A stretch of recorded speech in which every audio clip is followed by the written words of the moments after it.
नमस्कार, आप देख रहे हैं न्यूज 18। मैं हूं आपके साथ मेनका चौधरी और इस बुलेटिन में बात होगी उत्तराखंड की। देहरादून के एमकेपी और एसजीआरआर कॉलेज में एबीवीपी की एक तरफा जीत हुई है। भारी हंगामे के बीच कॉलेज में सुबह मतगणना और बाद में वोटिंग हुई।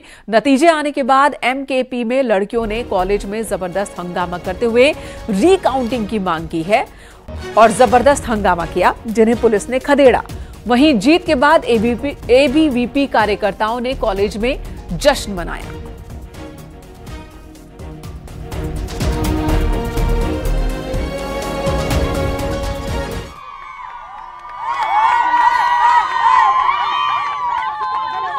मुझे बहुत अच्छा लग रहा है कि सारे लोगों ने मुझे सपोर्ट किया, तो मैं सभी का धन्यवाद करना चाहूंगी। जो भी मुझे जिताने में जिसने मुझे वोट दिया, तो सभी का बहुत बहुत धन्यवाद कि आपने मुझे विजय बनाया।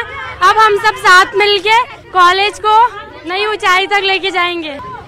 देखिए, ये उसी का परिणाम है जब छात्राएं पूरे वर्ष छात्रों के बीच रहती हैं और वो केवल चुनाव के लिए नहीं बल्कि उनके पूरे संपूर्ण व्यक्तित्व विकास के लिए काम करते हैं। तो बच्चों को भी मालूम चलता है कि कौन आपकी समस्याओं में, आपके सुख दुख में साथ खड़ा रहता है, तो वो उसी का परिणाम है।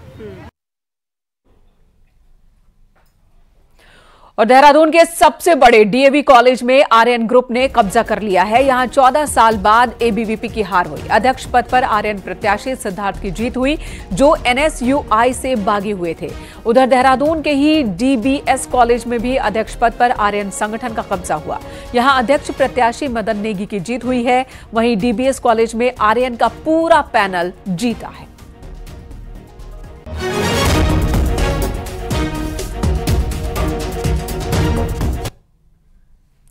रुड़की के डीएवी पीजी कॉलेज में एबीवीपी ने अपना परचम लहराया, जिसमें सभी 6 सीटों पर कब्जा हुआ है। पिछले लंबे समय से कॉलेज में एनएसयूआई का कब्जा था, लेकिन इस बार डीएवी कॉलेज में एबीवीपी की जीत हुई है।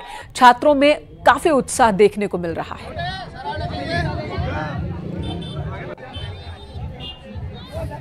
छात्र संघ चुनाव थे और सुबह जो चुनाव की जो प्रक्रिया थी वो 8 बजे से शुरू हो गई थी। 8 बजे से वोटिंग शुरू हो गई थी और 1 बजे तक वोटिंग की प्रक्रिया चली है। और जितना भी जो आज चुनाव का कार्यक्रम था बहुत शांतिपूर्वक निपटा है। किसी भी प्रकार का कोई भी द्वेष या कोई भी इस तरह की घटना यहाँ पर नहीं हुई है। दूसरी आप पढ़ाई से रिलेटेड और भी साफ सफाई के मुद्दे हो गए, कैंटीन हो गई और ज़्यादा बहुत सारे मुद्दे हैं कॉलेज में जो पता भी नहीं, इस चीज़ पर कोई ध्यान ही नहीं देता। कितने साल बाद अभिजीत आप? बागेश्वर जिले के 5 महाविद्यालयों में से कैंपस समेत 4 में एनएसयूआई ने कब्जा किया है, जबकि बनखेल महाविद्यालय में एबीवीपी की जीत हुई है।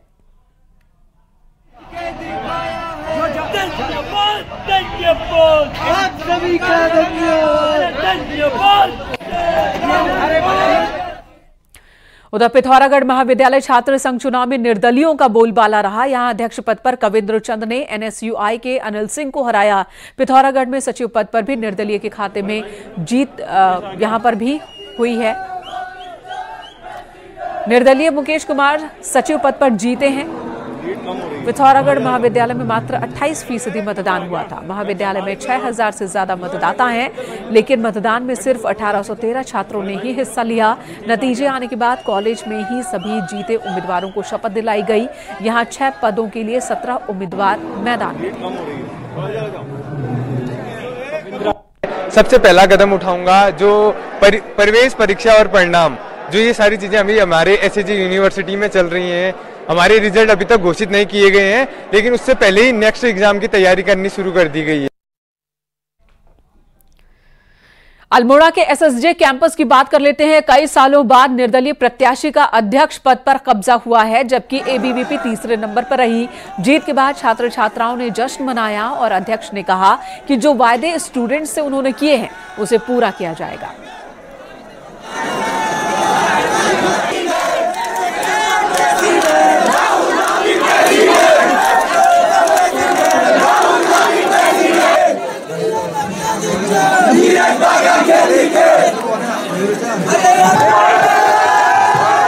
सबसे पहले तो मैं धन्यवाद देता हूं बड़े भाई आशीष जोशी का, हमारे संगठन टाइगर ग्रुप का और इस परिसर के समस्त छात्र समुदाय का, जिन्होंने मुझे अध्यक्ष बनाकर भारी बहुमतों से विजय बनाया है।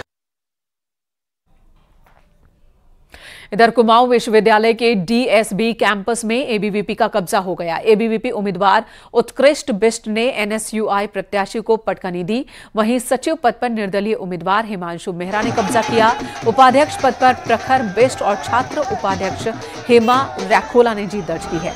छात्र संघ चुनाव परिणाम की घोषणा के बाद छात्रों ने जश्न मनाया और छात्रों का धन्यवाद अदा किया। हालांकि अब कुमाऊं विश्वविद्यालय महासंघ का चुनाव 9 नवंबर को होना है।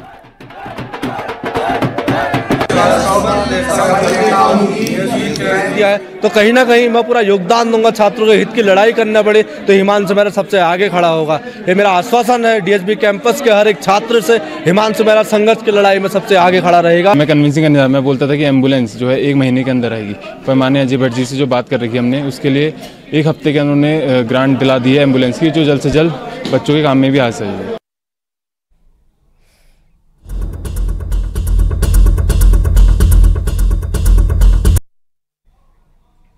इधर काशीपुर में परमानंदपुर के पास कार के पिकअप से भिड़ंत हो गई, जिसमें एक महिला समेत 2 लोगों की मौत हुई है। 2 लोग जख्मी भी हुए।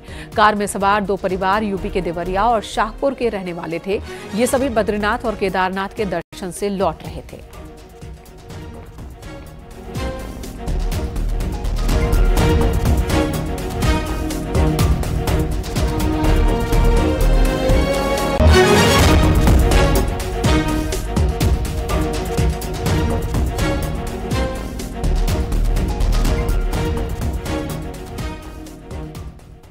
उधर रुद्रपुर के भदईपुरा में पुरानी रंजिश के चलते 2 गुट आपस में भिड़ गए। इस दौरान जमकर लाठी चली।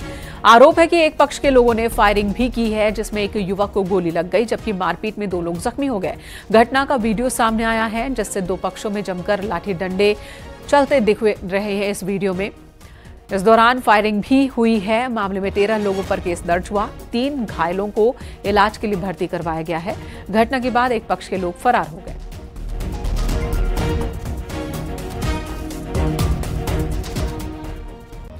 उधर मुंबई में सीएम पुष्कर सिंह धामी ने बॉलीवुड हस्तियों के साथ मुलाकात की है, जिसमें डायरेक्टर विवेक अग्निहोत्री, अभिनेता जितेंद्र, अर्चना पूरन सिंह समेत तौरानी समेत कई हस्तियां शामिल रहीं। इस दौरान सीएम धामी ने कहा कि उत्तराखंड में जिधर जाइए उधर आपको डेस्टिनेशन नजर आएंगी। उत्तराखंड पर्वतों से घिरा हुआ है, जगह जगह झरने हैं, 71% इलाके में वन हैं। धामी ने कहा कि बीते काफी वक्त में उत्तराखंड में कई फिल्में, सीरियल्स और वेब सीरीज की शूटिंग हुई है। कई के प्रस्ताव मिले भी हैं।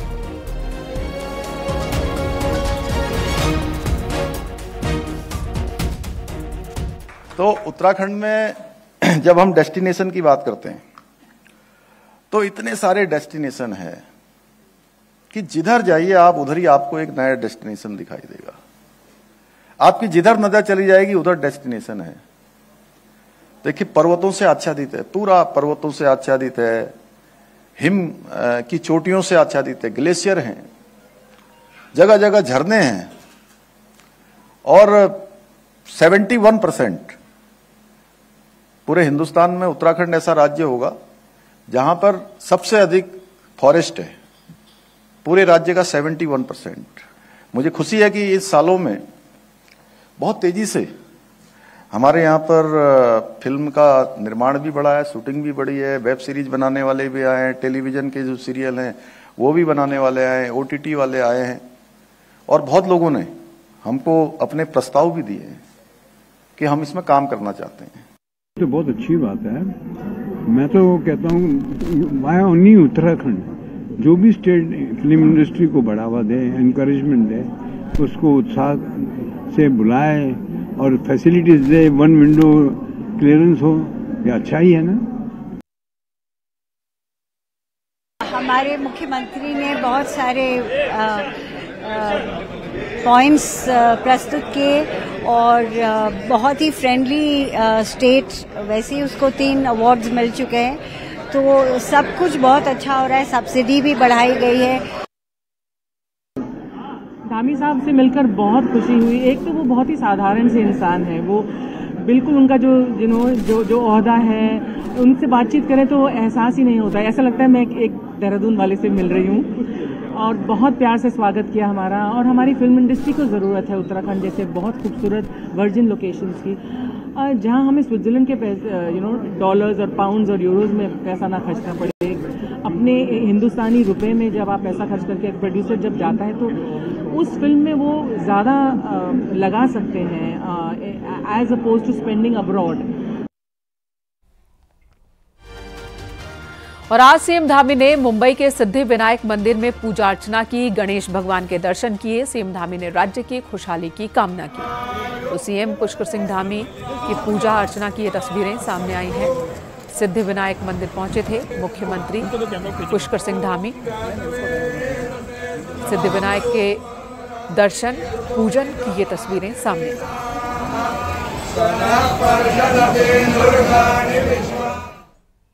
इधर राष्ट्रपति द्रौपदी मुर्मू पंतनगर विश्वविद्यालय के दीक्षांत समारोह में शामिल हुई। दीक्षांत समारोह में राज्यपाल गुरमीत सिंह, केंद्रीय राज्य मंत्री अजय भट्ट और कैबिनेट मंत्री गणेश जोशी भी शामिल हुए। बुधवार को सुबह बद्रीनाथ दर्शन को राष्ट्रपति जाएंगी, फिर बद्रीनाथ धाम से श्रीनगर जाने का भी कार्यक्रम है। श्रीनगर में केंद्रीय विश्वविद्यालय के दीक्षांत समारोह में वो शामिल होंगी। वहीं 9 नवंबर को देहरादून में राज्य स्थापना दिवस समारोह में राष्ट्रपति की मौजूदगी होगी। इस मौके पर बतौर मुख्य अतिथि राज्यवासियों को वो संबोधित भी करेंगी। वैज्ञानिक हमारे विश्वविद्यालय में हुआ है और 3000 से ज्यादा।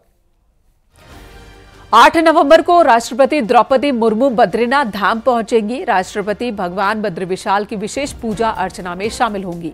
तकरीबन 1 घंटे तक उनके बद्रीनाथ धाम में रुकने का कार्यक्रम है। इस दौरान बद्रीनाथ धाम में कड़ी सुरक्षा व्यवस्था की गई है। राष्ट्रपति के आने पर मंदिर परिषद को 0 जोन बना दिया गया है। किसी भी तीर्थ यात्री को इस दौरान दर्शन की अनुमति नहीं होगी। राष्ट्रपति थोड़ी देर BRO गेस्ट हाउस में भी रुकेंगी, जहां पुलिस ने व्यापक सुरक्षा इंतजाम किए हैं।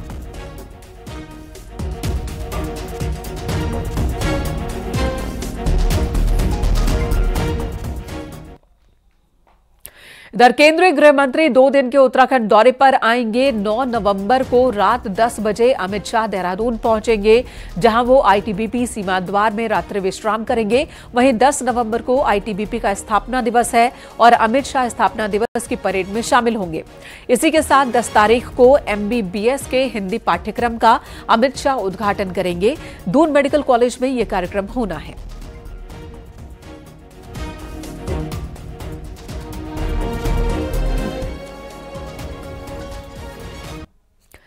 10 नवंबर से मेडिकल की पढ़ाई हिंदी में शुरू करवाने वाला उत्तराखंड देश का दूसरा राज्य होगा।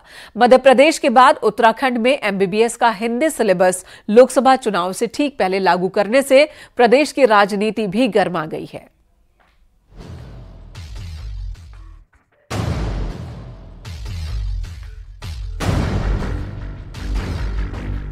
10 नवंबर को केंद्रीय गृह मंत्री अमित शाह MBBS के हिंदी पाठ्यक्रम का उद्घाटन देहरादून में करेंगे।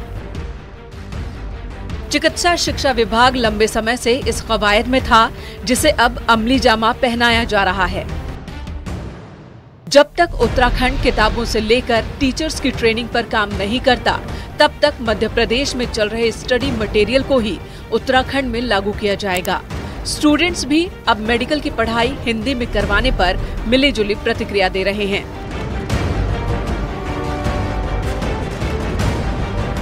बहुत ज़्यादा दिक्कतें आएंगी अगर आप हॉस्पिटल में और ड्यूटीज़ कर रहे हो। फार्मासिस्ट हैं जिनके लिए हर दवाइयाँ इंग्लिश में है आजकल, तो उसमें बहुत दिक्कतें आएंगी। कोई पेशेंट है, अगर आपको OT में भी जाना है तो हर चीज़ इंग्लिश में है। आज अगर कोई भी प्रोफेशनल डॉक्टर है वो तो हिंदी में तो बोलेगा। मैम दोनों में होनी चाहिए, हिंदी में भी और इंग्लिश में भी, क्योंकि जो एक हिंदी मीडियम स्टूडेंट होता है उसके लिए बहुत डिफिकल्ट हो जाता है। इस नज़रिए से मैं देखता हूँ। वहीं कांग्रेस को लगता है कि इलेक्शन करीब है, तो चुनावों को देखते हुए जल्दबाजी में ये फैसला लिया जा रहा है। कांग्रेस का कहना है कि ना तो हमारे पास ट्रेंड टीचर्स हैं और ना ही हमारे पास स्टडी मटेरियल है, जबकि बीजेपी का कहना है कि हर फैसले को चुनावों से जोड़ना सही नहीं है। मेडिकल शिक्षा की बात है, ये लोगों की जान की जो है रक्षा करने का सवाल है। अगर कहीं पढ़ाई में 19-20 होता है, ये छात्र जिस भाषा में अपने को सहज नहीं पाएगा, उसमें अगर आप पढ़ाई करवाएंगे तो निश्चित तौर पर इसके दूरगामी जो है दुष्परिणाम भी हो सकते हैं। जहां उत्तराखंड का हर युवा स्वागत करेगा, मुझे ये नहीं लगता कि कांग्रेस को आखिरकार इसमें क्या दिक्कत उत्पन्न हो रही है। देवभूमि में हिंदी बहुल्य भाषा के विद्यार्थी बड़ी संख्या में, इसलिए उनको स्वागत करना चाहिए। मेडिकल की पढ़ाई को हिंदी में करना स्टूडेंट्स के लिए कितना फायदेमंद होगा, ये तो बाद की बात है, लेकिन इतना जरूर है कि चुनावी सरगर्मी के बीच पॉलिटिकल पार्टी इस मुद्दे को भुनाने में जुटी हैं। न्यूज़ 18 के लिए देहरादून से भारती सकलानी उनियाल की रिपोर्ट।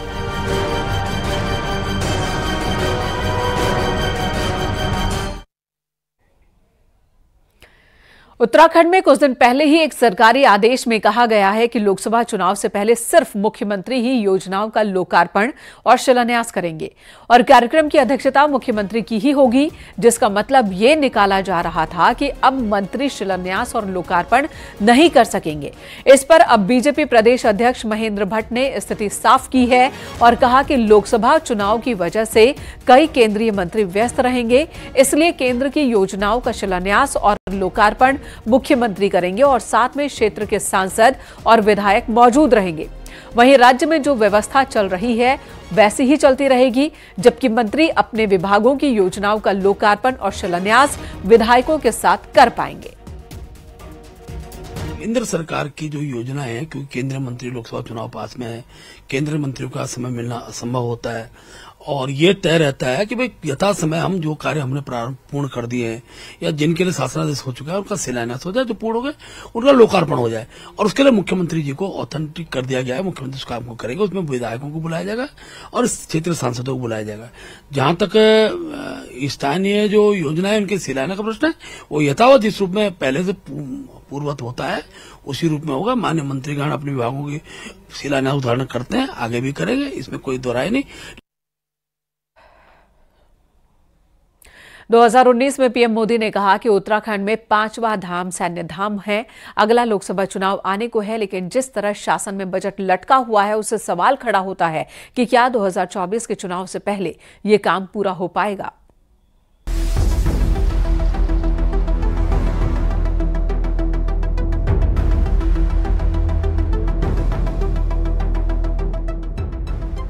उत्तराखंड में शहीद सैनिकों की याद में सैन्य धाम बन रहा है, पर लगता है शासन में बैठे अधिकारियों को प्रधानमंत्री से जुड़े इस प्रोजेक्ट की चिंता नहीं है।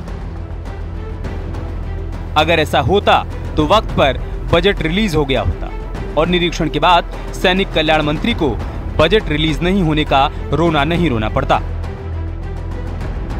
मंत्री गणेश जोशी कई बार दिसंबर और जनवरी में सैन्य धाम का काम पूरा होने का दावा कर चुके हैं, लेकिन जब पैसा ही रिलीज नहीं होगा तो धाम बनेगा कैसे? जैसा कि मुझे जानकारी मिली है, ठेकेदार को पेमेंट न होने के कारण कुछ वित्तीय दिक्कत के कारण रुका है, तो मैं अभी चीफ सेक्रेटरी से बात कर रहा हूँ, क्योंकि जो बजट इनका बड़ा है वो बजट अभी रिलीज नहीं हुआ है। अभी ठेकेदार को 45 करोड़ रुपया मिल चुका है, जबकि इसकी कॉस्ट 96 करोड़ है और जो जानकारी उस हिसाब से इन्होंने करीब 55% से अधिक काम किया, 20 करोड़ की ठेकेदार की लेन की है। देहरादून के पुरकुल में बन रहे सैन्य धाम का बजट करीब 96 करोड़ रुपए है, जबकि अब तक सिर्फ 45 करोड़ रुपए ही रिलीज किए गए, जिसका असर काम की रफ्तार पर पड़ा है। कांग्रेस का कहना है कि सैन्य धाम से इतने विवाद जुड़े हैं कि ये काम कम और तमाशा ज्यादा बन चुका है। मैंने आपको बताया उन्होंने तमाशा बना दिया। बार बार न्यूज में बने रहने के लिए सैनिकों की शौर्य गाथा और सैनिकों का नाम और सैनिकों की आड़ लेकर के हमेशा एक्सप्लॉयटेशन करते हैं, तो एक्सप्लॉयटेशन का काम है। आप बार बार कह रहे हो भाई करके दिखाओ ना, इसको पूरा कर दो, हम भी आपको सलाम करेंगे। सैन्य धाम का नाम और काम प्रधानमंत्री नरेंद्र मोदी से जुड़ा है, लेकिन काम भला कैसे आगे बढ़े जब बजट रिलीज करने के लिए शासन के अधिकारियों के आगे मंत्री ही मजबूर दिखे। न्यूज़ 18 के लिए देहरादून से दीपांकर भट्ट की रिपोर्ट।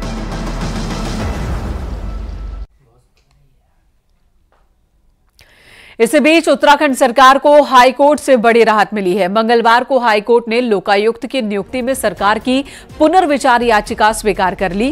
कार्यवाहक चीफ जस्टिस मनोज तिवारी और जस्टिस राकेश थपलियाल की कोर्ट ने सरकार को राहत देते हुए मार्च के फंड रिलीज करने के आदेश दिए, जिसमें बिजली पानी के बिलों के साथ ही गाड़ियों की पेमेंट होनी है, तो वहीं कर्मचारियों को सैलरी भी मिल जाएगी। हाईकोर्ट ने पहले राज्य में लोकायुक्त की नियुक्ति तक सभी खर्चों पर रोक लगा दी थी।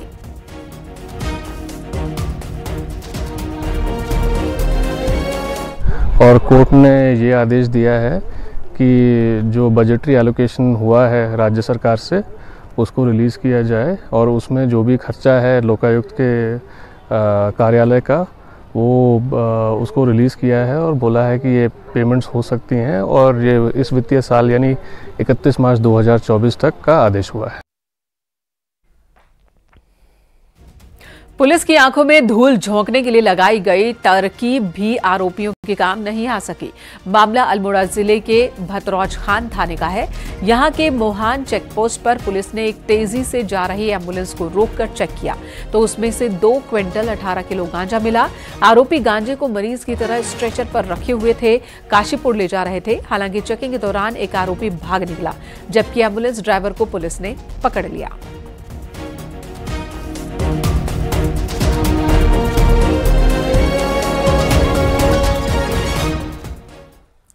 और अब राजनीति से जुड़ी एक बड़ी खबर। आज केदारनाथ में राहुल और वरुण गांधी की मुलाकात हुई। दोनों के बीच इग्लू हट में ये मुलाकात हुई है। दोनों ने आपस में हाथ मिलाया, हालचाल जाना। राहुल गांधी बीते 3 दिनों से केदारनाथ धाम में थे और यहीं पर रात्रि विश्राम भी किया था। इसी बीच आज वरुण गांधी बीजेपी सांसद वो भी पहुंचे थे केदारनाथ धाम, जहां उन्होंने दर्शन पूजन किया और साथ ही राहुल गांधी और वरुण गांधी यानी कि दोनों भाइयों की मुलाकात हुई है। और ये मुलाकात बताया जा रहा है कि इग्लू हट में हुई है, जहां पर दोनों ने हाथ भी मिलाया, एक दूसरे का हालचाल जाना। ये तस्वीरें सामने आई हैं वरुण गांधी के केदारनाथ दौरे की। राहुल गांधी ने 3 दिनों का वक्त बिताया केदारनाथ धाम में, जहां पर उन्होंने दर्शन पूजन किए, योग किया, भंडारा भी किया, प्रसाद का वितरण किया और आज आखिरी दिन उनकी मुलाकात वरुण गांधी से होती है। 2 चचेरे भाई आज केदारनाथ धाम में मिले। बताया जा रहा है कि काफी देर तक इन दोनों के बीच बातचीत हुई है। इग्लू हट में दोनों साथ वक्त बिताते देखे गए।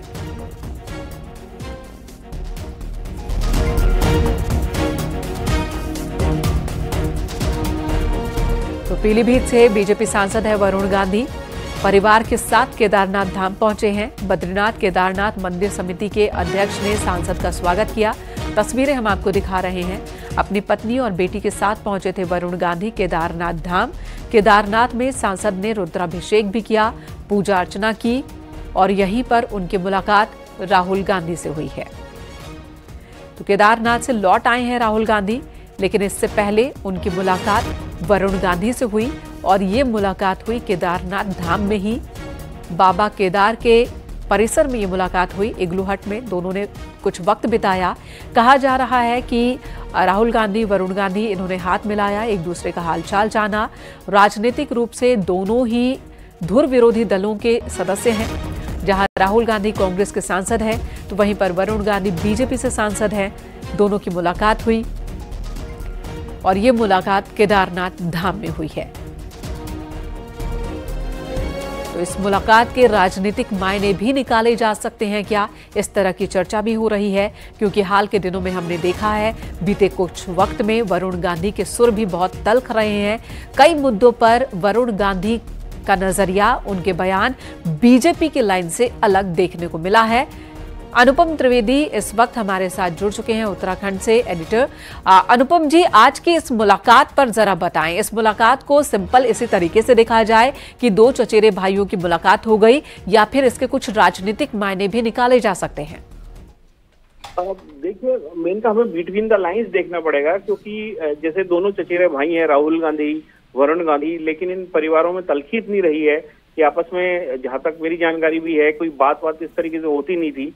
आज बेशक ये एक फॉर्मल मुलाकात उनकी हुई है केदारनाथ में, क्योंकि राहुल गांधी जिस हट में पहले से बैठे हुए थे, जाने से पहले वहीं वरुण आए, तो आपस में इन दोनों की मुलाकात हुई और इस बात की पुष्टि करी है जो बद्रीनाथ केदारनाथ टेम्पल कमेटी के चेयरपर्सन है, जो फोटो में विजुअल में आपको दिख भी रहे हैं, अजय इंद्र जय, उन्होंने खुद, क्योंकि वो वरुण गांधी बीजेपी के सांसद है तो लिहाजा वो उनके साथ थे, तो ये डेवलपमेंट हुआ है। लेकिन महत्वपूर्ण डेवलपमेंट इसलिए है कि सालों से जब आपस में बातचीत नहीं थी, इस तरीके को फॉर्मल कभी पब्लिकली दिखे भी नहीं थे, तो आज जिस तरीके से मिले हैं, तो अब चुनावों का मौसम है, लोकसभा चुनाव ज्यादा दूर नहीं है, तो इसके काफी मायने निकाले जाएंगे आने वाले दिनों में, इस पर काफी नजरें रहेंगी। मिनका बिल्कुल। धन्यवाद अनुपम जी पूरी बातचीत के लिए। तो निगाहें रहेंगी इस मुलाकात का असर क्या होता है, क्या पॉलिटिकल असर भी होता है, ये भी अभी देखने वाली बात है। यहां रुकेंगे एक ब्रेक के लिए, खबरें जारी हैं।